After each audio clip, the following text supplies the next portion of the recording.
ঘড়ির কাঁটা রাত ১১টার ঘর পেরিয়েছে। চট্টগ্রামের আকাশটা আজ অস্বাভাবিকভাবে ভারী। যেকোনো সময় ধূসর মেঘে ফেটে ঘড়ির কাঁটা রাত ১১টার ঘর পেরিয়েছে। চট্টগ্রামের আকাশটা আজ অস্বাভাবিক ভারী। যেকোনো সময় ধূসর মেঘ ফেটে বৃষ্টি নামতে পারে। পুরনো দোতলা বাড়িটা রাতের গাঢ় নিস্তব্ধতায় ডুবে আছে। মায়া পড়ার টেবিলে বসে এক মনে মেডিকেলের প্রিপারেশনে মগ্ন। টেবিল জুড়ে ছড়িয়ে আছে নোট, বই, হাইলাইটার।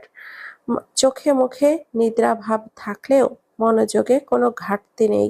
একটু আগেই মেহেরানকে খাইয়ে ঘুম পাড়িয়েছে। ছেলেটা কিছুতেই ঘুমাতে চাচ্ছিল না, বারবার মায়ের জন্য কান্নাকাটি করছিল। মায়া অনেক কষ্টে ছেলেটাকে বুঝিয়েছে মাম্মা কাজে গেছে, কাল সকালে ফিরে আসবে। অনেক আদর, গল্প আর আশ্বাসের পর কোনোভাবে ছেলেটাকে শান্ত করে ঘুম পাড়াতে পেরেছে। এখন সে বেডের ওপরে নিঃশব্দে ঘুমাচ্ছে। মায়া টেবিলের ওপরে রাখা কফির কাপটা হাতে নিল। এক চুমুক দিতেই কফির তেতো গরম স্বাদে চোখের নিদ্রাভাব খানিকটা কমে এলো। কাপটা আবার আগের জায়গায় রেখে বইয়ের পৃষ্ঠা উল্টাতে যাবে, এমন সময় কলিং বেলটা সশব্দে বেজে উঠল।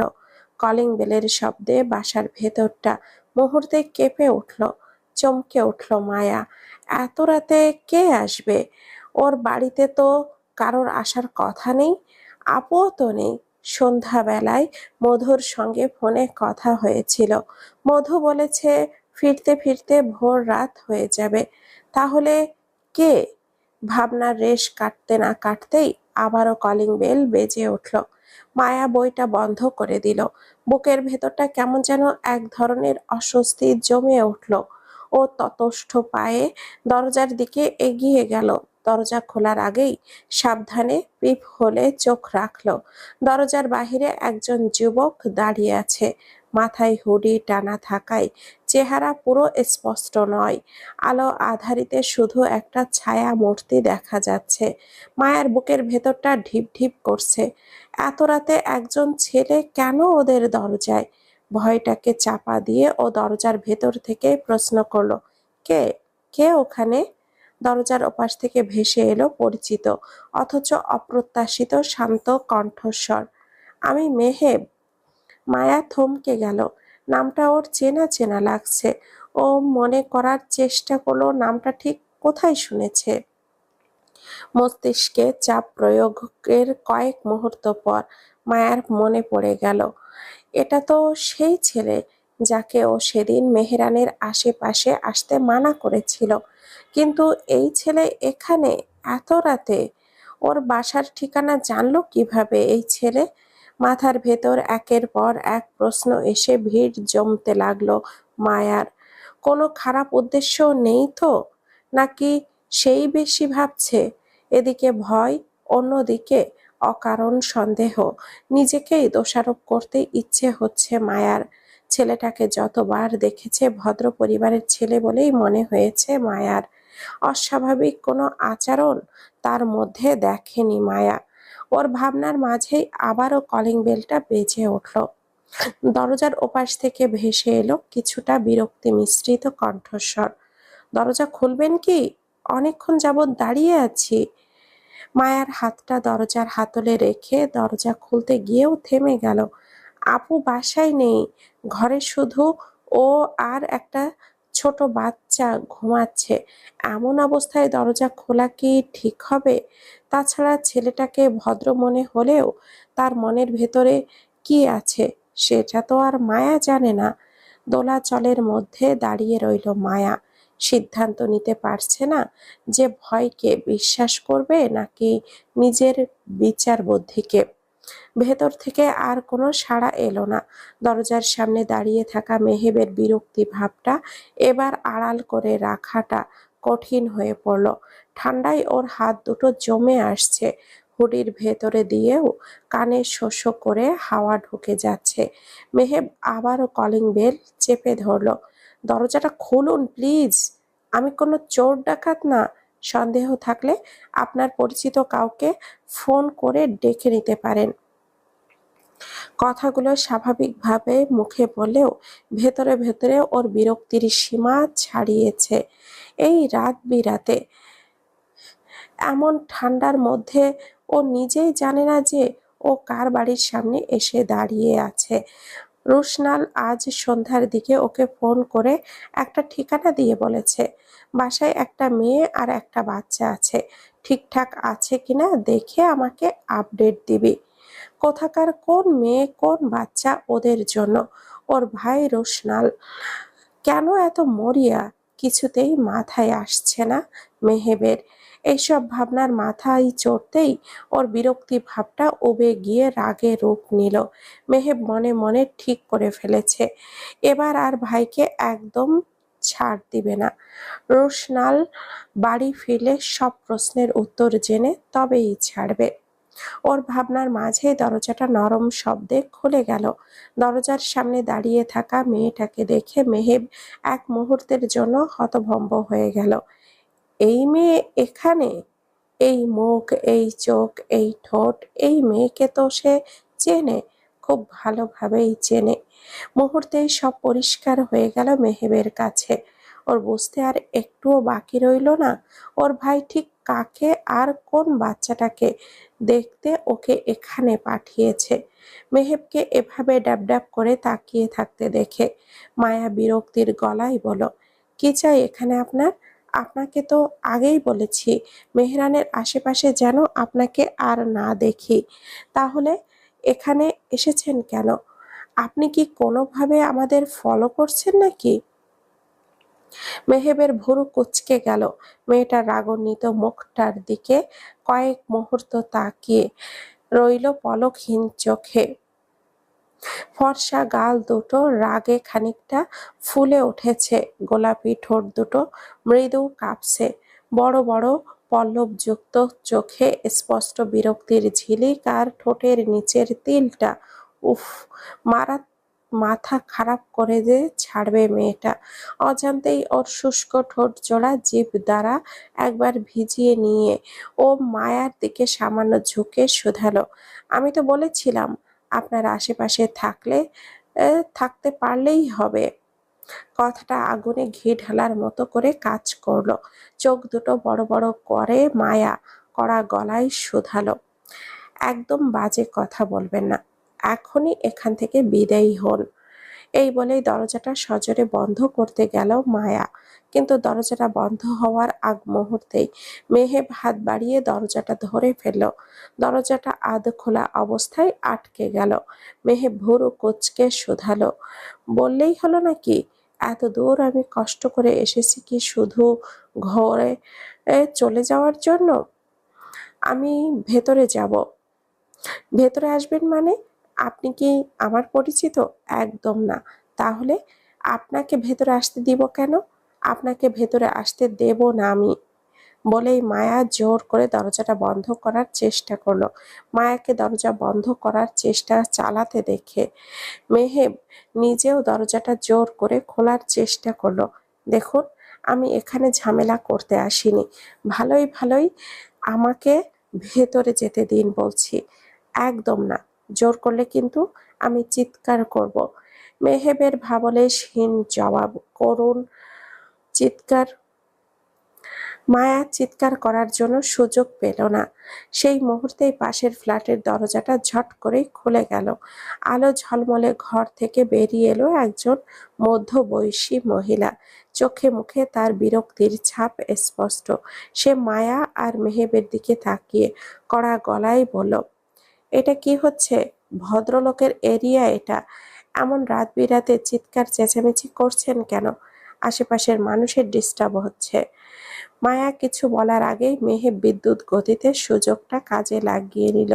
মুহূর্তের মধ্যেই মুখে অনুতপ্ত ভঙ্গি এনে নরম কণ্ঠে শুধালো, সরি আন্টি, আসলে বউ আমার উপরে রাগ করে আছে, দরজা খুলতে চাইছিল না তো আমি বোঝাচ্ছিলাম, কিন্তু কথা শেষ করার আগেই মেহেব নাটকীয় ভঙ্গিমাতে মাথা নিচু করে ফেলল।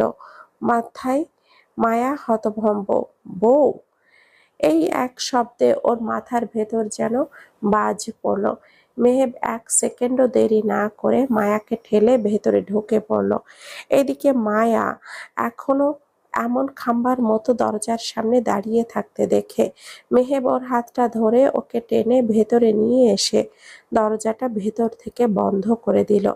বাইরে দাঁড়িয়ে থাকা মহিলা ওদের বন্ধ দরজার দিকে তাকিয়ে বিড়বিড় করে আওড়ালো, আজকালকার ছেলে মেয়েগুলো না হয়েছে রাত বিরাতে কি সব ঝামেলা। তারপর সে নিজের ফ্ল্যাটের দরজাটা সজোরে বন্ধ করে দিল। এদিকে ড্রয়িং রুমের নিঃশ্বাসের শব্দ ছাড়া আর কিছুই শোনা যাচ্ছে না। মায়া পাথরের মূর্তির মতো দাঁড়িয়ে আছে। এই মাত্র কি হলো? এই লোকটা কি এইসব কি বললো, কেন বললো, সবটাই ওর মাথার ওপর দিয়ে গেল। স্তম্ভিত হয়ে ফিরে আসতেই ওর রাগটা চোখের পলকে আগুনের মতো জ্বলে হয়ে উঠল। গোলাপি ঠোঁট দুটো শক্ত করে চেপে ধরলো। রাগে পুরো শরীর তিরতির করে কাঁপছে। মায়ার এমন চাহনি দেখে মেহেব কোনো রকমে বোকা বোকা হাসলো। রাগ করছো? ও সরি, পরিস্থিতি সামলাতেই মিথ্যা কথা বলতে হলো, না হলে আন্টি অন্য কিছু ভেবে বসতেন, তাতে তোমারই ক্ষতি হতো। মায়া কোনো জবাব দিল না। একটা কথাও না বলে গটগট করে হেঁটে নিজের রুমের দিকে চলে গেল। মেহেব এক মুহূর্ত দাঁড়িয়ে থেকে কাঁধ ঝাঁকিয়ে ওর পেছনে গেল। মায়ের রুমে ঢুকতেই ওর চোখ পড়ল বিছানার উপরে নিশ্চিন্তে ঘুমিয়ে থাকা ছোট্ট ছেলেটার দিকে। বাচ্চাটাকে দেখে অজান্তেই এক চিলতে হাসি খেলে গেল মেহেবের ঠোঁটের কোণে। এদিকে মেহেবকে নিজের রুমে দেখে মায়া তীব্র রাগে ফেটে পড়ল। বাড়িতে ঢুকে পড়েছেন ভালো কথা, এখন আবার আমার বেডরুমে ঢুকেছেন কোন সাহসে আপনি? মেহেব সঙ্গে সঙ্গে দুই হাত তুলে আত্মসমর্পণের ভঙ্গিতে শুধালো, আরে না না, সরি সরি, আমি চলে যাচ্ছি, এক্ষুনি চলে যাচ্ছি। তুমি শুধু দরজাটা ভেতর থেকে ভালো করে লক করে দাও। এই বলেই মেহেব রুম থেকে বেরিয়ে মেইন দরজার দিকে এগিয়ে গেল। মায়া বিভ্রান্ত হয়ে রুম থেকে বেরিয়ে এলো। এই লোক এত জোরাজুরি করে ভেতরে ঢুকলো কেন? আর ঢুকেই বা এখনই চলে যাচ্ছে কেন? বুঝতে পারল না মায়া। মেহেব দরজার হাতল ঘোরানোর আগেই একবার পেছনে ফিরে মায়ার দিকে তাকালো। ওর চোখে মুখে ফুটে আসে খালাচ্ছল্য হাসি। শীঘ্রই আবার দেখা হবে আমাদের, বিশ্বাস করো। আর এক মুহূর্ত না দাঁড়িয়ে দরজাটা খুলে বেরিয়ে গেল মেহেব। মায়া কোনো জবাব দিল না। দরজার সামনে দাঁড়িয়ে ভুরু কুঁচকে শুধু মেহেবের চলে যাওয়ার দিকেই তাকিয়ে রইল। ওর বুকের ভেতরটা অস্বস্তি আর সংখ্যায় ঘাট হয়ে আছে। দূরে কোথাও বিদ্যুতের ঝলকানি দেখা দিল একবার। মধ্যরাত অনেক আগেই পেরিয়ে গেছে। বৃষ্টির ঝাপটা এখন আগের মতো তীব্র না হলেও ফোঁটা ফোঁটা জল ঝরে পড়ছে টিনের চাল বেয়ে। বাতাসে ভেসে বেড়াচ্ছে কাঁচা মাটির সোঁধা গন্ধ। মধু জানালার একপাশে দাঁড়িয়ে আছে। খোলা জানালার বাইরে যতদূর চোখ যায় কেবলই গাঢ় অন্ধকারে ঘেরা কালো নিশ্ছিদ্র রজনীর চোখে পড়ছে।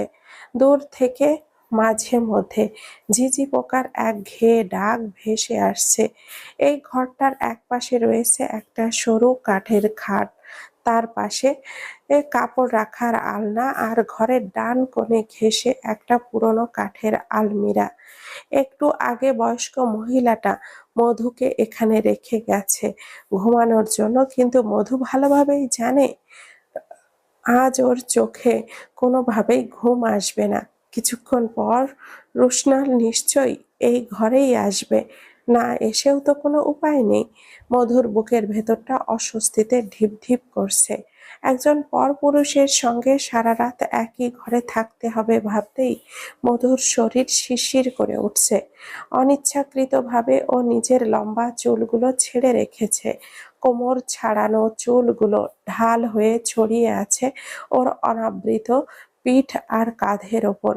জানালার বাইরে থেকে আসা শীতল হাওয়ায় মধুর কমনীয় শরীরটা কাঁটা দিয়ে উঠছে, অথচ মধু এক ফোঁটাও নড়ল না। যথাসম্ভব নিজেকে শান্ত রেখে স্থির হয়ে দাঁড়িয়ে রইল জানালার পাশে। ক্ষণকালের মধ্যেই দরজা বন্ধ হওয়ার শব্দে মধু কেঁপে উঠল। পেছনে না তাকিয়েও বেশ বুঝতে পারল রোশনাল এসেছে। লজ্জায় অস্বস্তিতে ওর শরীর জমে গেল। হৃৎপিণ্ডের গতি এক লাফে বেড়ে গেল। নিঃশ্বাস আটকে রইল কণ্ঠনালী বরাবর। ও স্থির দাঁড়িয়ে থেকে নিজের ভেতরের অস্থিরতাকে আড়াল করার অসফল চেষ্টা চালালো। এদিকে রোশনাল নিঃশব্দে দাঁড়িয়ে রইল মধুর থেকে কয়েক হাত দূরত্বে। ওর মোহগ্রস্ত দৃষ্টি মধুকে খুঁটিয়ে খুঁটিয়ে পর্যবেক্ষণ করতে ব্যস্ত। ঘরের কোণে রাখা ম্লান কুপি বাতির আলোয় মেয়েটার ছায়া দেওয়ালে আছড়ে পড়ছে। দমকা বাতাসে লম্বা চুলগুলো এলোমেলোভাবে উড়ছে। চুলের আড়ালে আধো ঢাকা কাঁধ থেকে ওর দৃষ্টি নেমে এলো শাড়ির ভাঁজের ফাঁকে আংশিক উন্মুক্ত হয়ে থাকা মধুর কোমরের দিকে। মুহূর্তেই রোশনালের নিঃশ্বাস ভারী হয়ে উঠল। হৃৎপিণ্ডের গতি হয়ে উঠল অস্বাভাবিক। প্রেয়সীর এমন তীব্র মোহনীয় আগুন ঝরা উপস্থিতিতে রোশনালের ইস্পাতের ন্যায় কঠিন অস্তিত্ব চির ধরে গেল। ও ভালো করেই জানে এখন অনুভূতিকে প্রাধান্য দিলে পরিস্থিতি জটিল হতে পারে। এই সময়ে কোনো ভুল মানে বড় ঝামেলা ডেকে আনা, যেটা ও একদমই চাইছে না। এদিকে ও নিজেকে সংযত করে রাখতেও পারছে না। ওর মন আর মস্তিষ্ক আজ যেন অন্য একে অন্যের বিরুদ্ধে বিদ্রোহ ঘোষণা করেছে। রোশনাল এক হাতে মাথার চুল খামচে ধরে চোখটা বন্ধ করেই পরপর কয়েকটা গভীর শ্বাস টানল। যথাসাধ্য চেষ্টা করলো নিজেকে সামলে রাখার, কিন্তু বিশেষ লাভ হলো না। এই মেয়েটা তো ওর স্ত্রী, এই ভাবনাটা ওর মস্তিষ্কে বিদ্যুতের মতো ঝলকে উঠল। মধুকে কাছে পাবার জন্য ওর অবাধ্য মন ছটফট করে উঠল। মেয়েটাকে একটু আদর করলে এত কি এমন ক্ষতি হবে? মধু হয়তো এটাকে অপ্রস্তুত অযাচিত স্পর্শ বলে ভাববে। তবুও এই মুহূর্তে মেয়েটার কাছ থেকে দূরে থাকাটা রোশনালের কাছে অসম্ভব মনে হলো। রোশনাল দোদুল্যমান অবস্থায় দাঁড়িয়ে রইল কয়েক মুহূর্ত। অতঃপর সমস্ত দ্বিধা ভেঙে তটস্থ পায়ে এগিয়ে গেল মধুর দিকে। যা হবে পরে দেখা যাবে। ওর মনে হলো এই মুহূর্তে মেয়েটার সান্নিধ্য না পেলে ও হয়তো মরেই যাবে। রোশনাল কিছুক্ষণ কোনো কথা বলল না।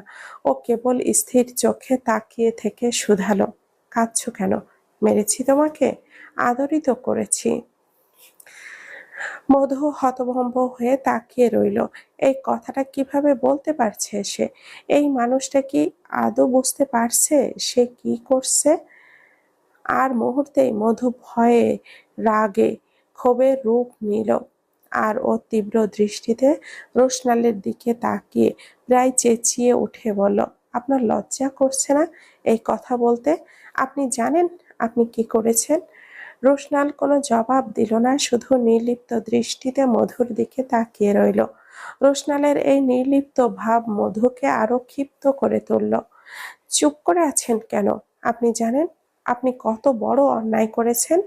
একজন নারীর সবচেয়ে বড় সম্মান তার সম্ভ্রম, আর আপনি একজন পরপুরুষ হয়ে সেই সম্ভ্রমে আঘাত করেছেন। আমার ইচ্ছা আছে কিনা সেটা না জেনেই আমার শরীরে স্পর্শ করেছেন। এটাকে আদর না, এটাকে জোর করা বলে। পরপুরুষ শব্দটা কানে যেতেই রোশনালের মনে হলো কেউ উত্তপ্ত গলিত লাভা ওর কানে ঢেলে দিয়েছে। ওর চোখের দৃষ্টি এক মুহূর্তেই পাল্টে গেল। শান্ত নির্লিপ্ততা ভেঙে বেরিয়ে এলো চাপা উন্মত্ততা আর দীর্ঘদিনের দগদগে ক্ষত। রোশনালের দাঁতে দাঁত চেপে মধুর হাত ধরে ওকে নিজের দিকে টেনে নিল। মধু বুঝে ওঠার আগেই নিজেকে রোশনালের কোলের ওপরে আবিষ্কার করলো। রোশনাল এক হাতে ও মধুর কোমর শক্ত করে আঁকড়ে ধরে গলায় একটা কামড় বসিয়ে দিয়ে হিসহিসিয়ে শুধালো, এই ফাকিং শব্দ